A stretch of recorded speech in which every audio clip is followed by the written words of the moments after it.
अरे यार, क्या लग रहा है कि ऑफिस की दीवारें तुम्हारे ऊपर गिरने वाली हैं?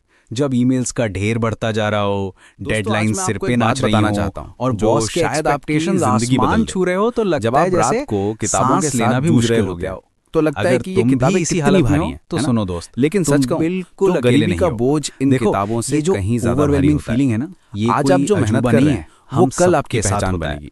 हर हर काम रात का की बोझ जागी हुई इतना बढ़ आंखें, जाता है हर सुबह कि का लगता है संघर्ष, जैसे हम किसी हर पन्ने भंवर पर में फंस लगाया गए गया हैं, दिमाग, तो दिमाग ये में सब एक मिलकर अजीब आपका सा भविष्य बना पैनिक रहे मोड हैं। चालू हो जी जाता हाँ, है। बिल्कुल सही सुना लेकिन आपने। यहाँ एक बात तो समझनी फिर जरूरी हार है, क्यों मानना? तुम्हारी जब वर्थ सपने कभी इतने भी बड़े हैं तुम्हारे तो मेहनत करंट भी उतनी ही वर्कलोड बड़ी से होनी चाहिए। डिफाइन नहीं होती। विजेता की सोच तुम एक रखिए, इंसान क्योंकि हो, आपका कोई समय आने मशीन वाला है। नहीं।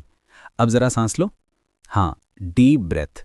क्योंकि जब हम स्ट्रेस में होते हैं ना, तो सबसे पहले हमारी ब्रीदिंग शैलो हो जाती है और फिर सब कुछ और भी कॉम्प्लिकेटेड लगने लगता है। तो पहले अपने आप को थोड़ा स्पेस दो। जैसे एक पेंटर अपनी कैनवस से थोड़ा हटकर पूरी पेंटिंग देखता है, वैसे ही तुम भी अपनी सिचुएशन से थोड़ा डिस्टेंस लेकर पूरी पिक्चर देखो। सुनो, सेल्फ कंपैशन का मतलब ये नहीं है कि तुम लेजी हो गए हो या कि तुम अपनी रिस्पॉन्सिबिलिटीज से भाग रहे हो।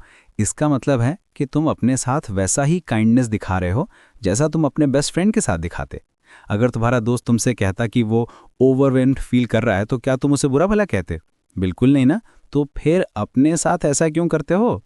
ये इंटरनल क्रिटिक जो हमेशा तुम्हारे कान में बुदबुदाता रहता है, उसे थोड़ा वॉल्यूम डाउन करने का टाइम आ गया है।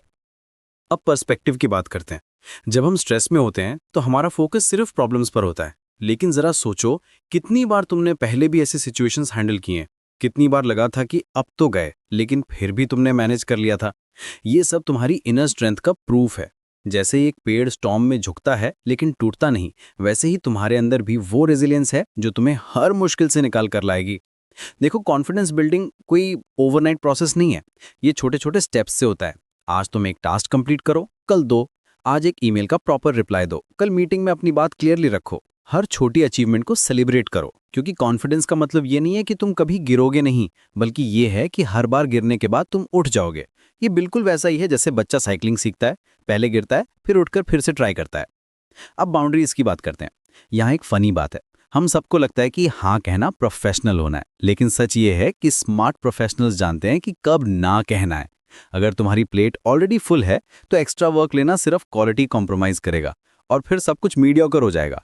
ये बिल्कुल वैसे ही है जैसे एक जगलर को पता होता है कि वो कितनी बॉल्स हैंडल कर सकता है।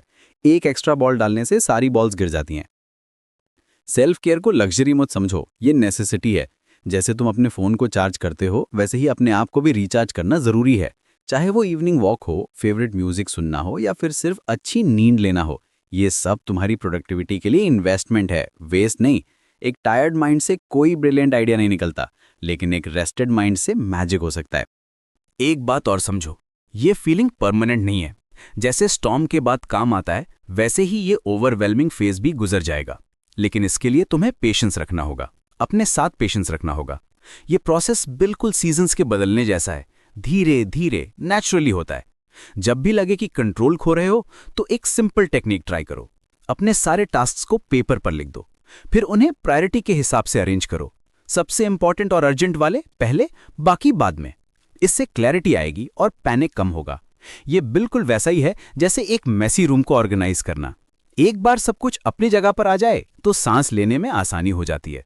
याद रखो, तुम सिर्फ एक प्रोफेशनल नहीं हो, तुम एक कंप्लीट पर्सन हो जिसकी अपनी ड्रीम्स हैं, रिलेशनशिप्स हैं, हॉबीज हैं। वर्क सिर्फ तुम्हारी लाइफ का एक पार्ट है, पूरी लाइफ नहीं।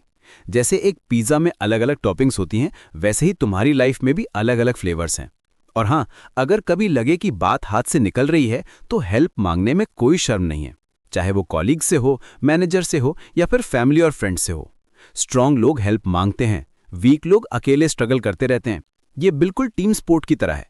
अकेले खेलने से टीम के साथ खेलना हमेशा बेहतर होता है।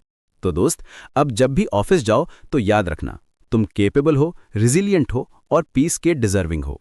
ये टेम्पररी फेज है और तुम इससे स्ट्रॉन्गर बनकर निकलोगे। Trust the process, trust yourself. और हाँ, हर रोज अपने आप से कहना, आज भी एक नया दिन है, नई पॉसिबिलिटीज के साथ।